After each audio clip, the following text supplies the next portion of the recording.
जय श्री राम दोस्तों, स्वागत है आप सभी का सनातन धर्म यात्रा में। दोस्तों, पिछले वीडियो में आपने श्रीमद् भगवद गीता के 8वें अध्याय के 10 श्लोकों को सुना और समझा।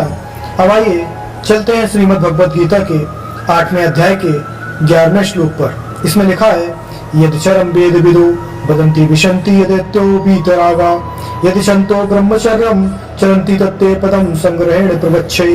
अर्थात वेदज्ञ पंडित गण जिसे अविनाशी कहते हैं, वासना रहित सन्यासी गण जिसमें प्रविष्ट होते हैं और जिसे प्राप्त करने की अभिलाषा से ब्रह्मचारी गण ब्रह्मचर्य का पालन करते हैं, उस प्राप्य वस्तु के विषय में संक्षेप में तुम्हें बता रहा हूँ। उसके बाद 12वां और 13वां श्लोक है, सर्वद्वाराणि शम्यम मनोहृदि निरुद्य च मूर्धानात्मना प्राणम स्थितो योग धारणाम ओम चित्तकारम ब्रह्म व्यावरम नुष्टुष्मरन या प्रयाति त्यज्यम देहम सा याति परमागतिम।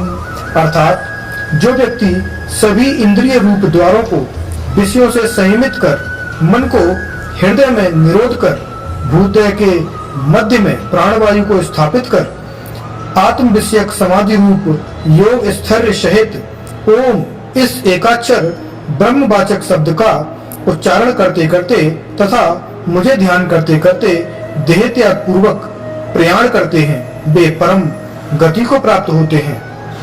उसके बाद 14वां श्लोक है, अन्यन्द चेता शततम यो माम स्मृति नित्यशः तस्याहं सुलभ पार्थ नित्य युक्तस्य योगिनः। अर्थात हे पार्थ, जो अन्य भावना शून्य होकर निरंतर प्रतिदिन मुझे स्मरण करते हैं, उन नित्य युक्त योगी के लिए मैं सुलभ हूँ। उसके बाद 15वां श्लोक है, मामुपेत्य पुनर्जन्म दुखालय शाश्वतम नामनुपंती महात्मना संसिद्धिम परमागतम।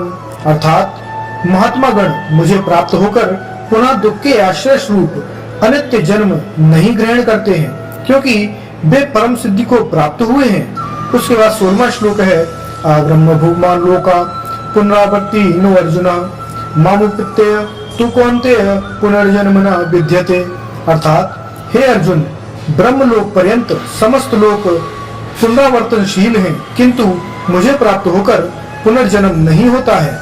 उसके बाद 17वां श्लोक है, सहस्त्र युग पर्यंत मर्यद ब्रह्मणो विदु रात्र युग सहस्त्रांता देहो रात्र विदो जनः। अर्थात जो व्यक्ति ऐसा जानते हैं कि 1000 चतुर्युग पर्यंत ब्रह्मा का दिन तथा 1000 चतुर्युग पर्यंत ब्रह्मा की रात्रि होती है, वे रात दिन के तत्व को जानने वाले हैं। उसके बाद 18वां श्लोक है, अव्यक्ता द्रव्य भक्त्य शर्वा प्रवणन्त्य हरागमे रात्यागमे प्रलियन्ते तत्र व्यक्त संजय के।